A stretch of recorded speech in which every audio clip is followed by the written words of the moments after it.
Hello kids, welcome to our channel. आज मैं आप सभी के लिए लाई हूँ कक्षा 6 मध्य प्रदेश बोर्ड की हिंदी सहायक वाचन से एक और पाठ जिसका नाम है कर्तव्य बोध। तो शुरू करते हैं आज के पाठ को।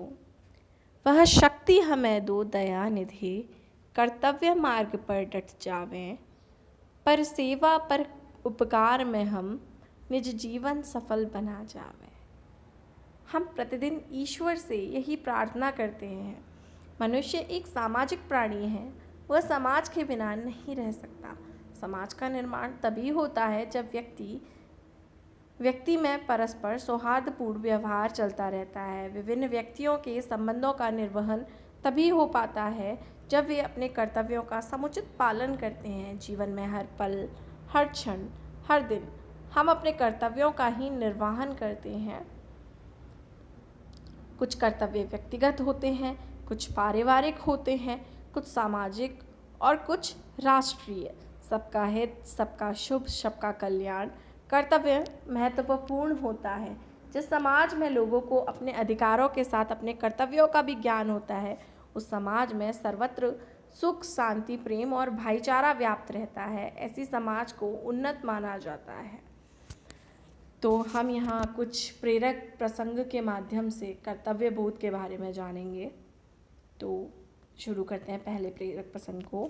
श्रवण कुमार के पिता का नाम शांतनु तथा माता का नाम भाग्यवती था। उसके माता पिता वृद्ध और नेत्रहीन थे। श्रवण कुमार उनका इकलौता पुत्र था। वह अपने माता पिता की बड़ी सेवा करता था। वह उन्हें नहलाता, कपड़े बदलता और भोजन बनाकर खिलाता था। वह हर घड़ी उनकी सेवा में ही लगा रहता था। किसी संत ने उसे बताया कि यदि वह अपने माता पिता को सारे तीर्थ कराकर उन तीर्थों का जल उनकी आंखों से लगाए तो उनकी आंखों की ज्योति वापस आ सकती है। श्रवण के सामने समस्या यह थी कि वह अपने नेत्रहीन माता पिता को तीर्थ यात्रा कैसे कराए। उस समय आजकल की तरह आवागमन की सुविधा तो थी नहीं। उसने एक वहंगी यानी कि कांवर बनाई और एक पलड़े में माता पिता को बैठाकर तीर्थ यात्रा को निकल पड़ा। तीर्थों का भ्रमण करते हुए माता पिता की आंखों की ज्योति वापस आने की कामना करता। पवित्र नदियों का जल उनकी आंखों में लगाता। जंगल, पहाड़, नदी, नाले पार करते हुए वह जहाँ रुकता अपने माता पिता को विश्राम कराकर ही सोता। अंत में वह अपने नगर वापस लौटते समय सरयू नदी के पास ठहरा। श्रवण के माता पिता ने पानी की इच्छा प्रकट की। प्रातः काल का समय था। उसने नदी के पास ही अपनी कांवर टिकाई और जल लेने के लिए जलपात्र लेकर चल दिया। जैसे ही श्रवण ने जल लेने के लिए जलपात्र नदी में डुबोया, डब डब की आवाज़ हुई। यह आवाज़ पास के जंगल में एक आखेटक ने सुनी। उसने किसी जंगली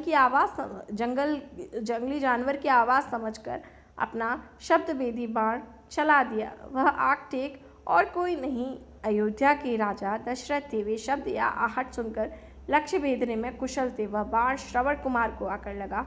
श्रवण कुमार हाय कहता हुआ वहीं बेहोश होकर गिर पड़ा। अब राजा उस जगह पहुंचे तो उन्होंने देखा कि उनके बाण से लड़का घायल होकर पड़ा है। वह करा रहा था, चोट गहरी थी। यह देखकर राजा को बड़ा दुख हुआ।